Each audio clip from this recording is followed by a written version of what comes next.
Teen Tech Week has come about as a way to bring together students, staff, and the community, as well as small businesses around the area.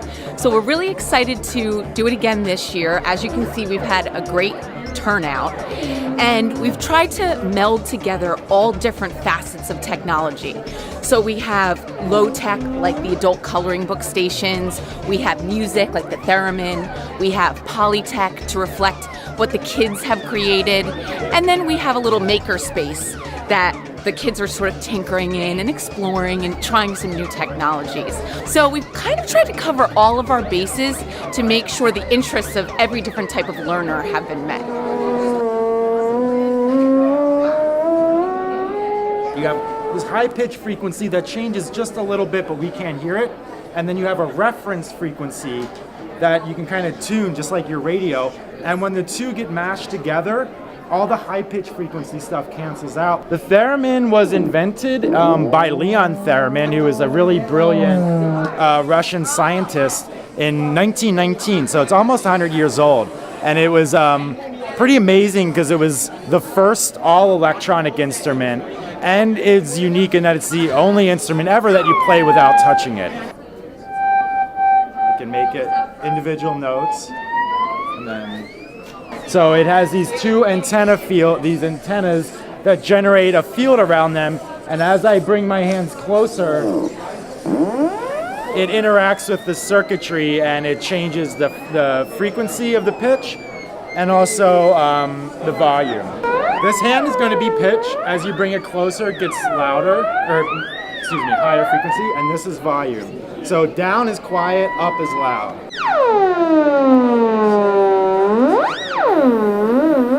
These are actually 3D pens. Think about what's going to happen in the future. We're made a pair of glasses that can be worn. All right, and that's what we're doing. We're just setting it up and having fun with them. You can do anything you want on a computer with just one celery and the makey.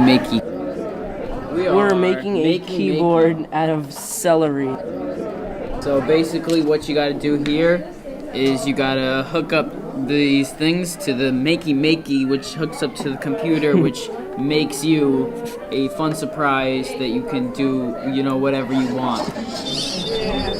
Hello, human companion. I am Mechanoid G15. It's a Mechanoid droid. It's a programmable, executable robot. It's got basic commands similar to the old-fashioned R2-D2, but you can set him to program certain words and phrases and execute dance programs.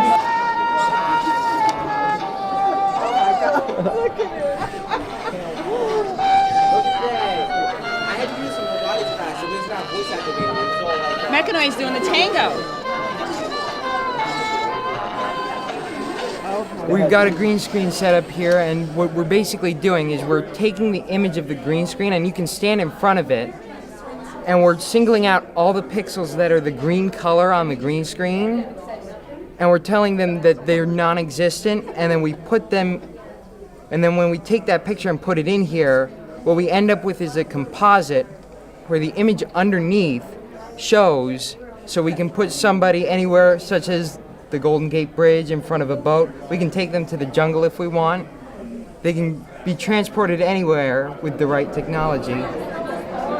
So I built this, I think, the previous summer, and this model is called the Prusa i3, and I think it took like 4 days to build, but if I had worked on it continuously, it probably would have taken maybe a day. But again, I had to sleep, so that didn't happen, and I had other activities to do.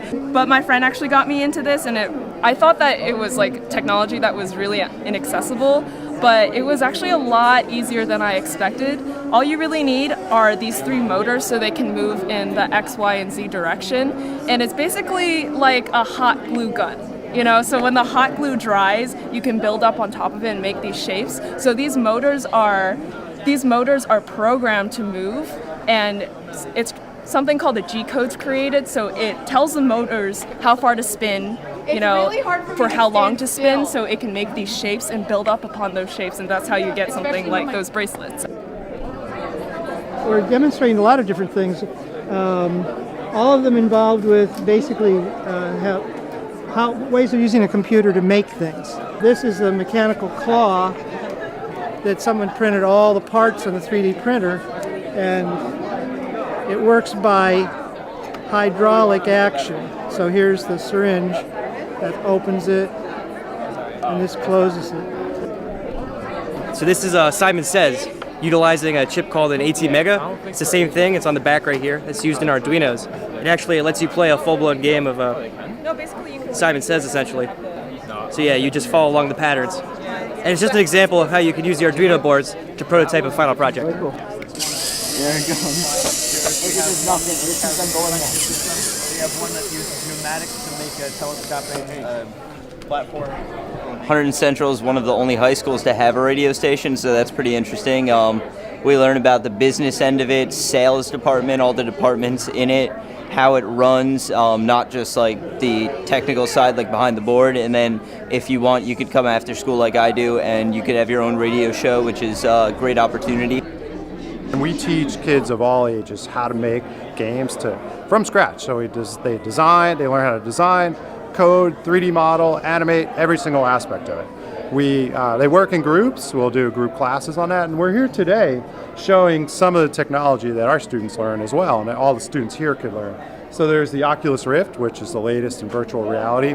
And the cool thing about it is these are developer kits. So any students can already be building these experiences. It's not just for somebody else to build that they play. They're making their own. Like, look at that, and then you turn back. That was pretty fun. It was really weird to be part of it, because here it's 2D and then it's 3D in there.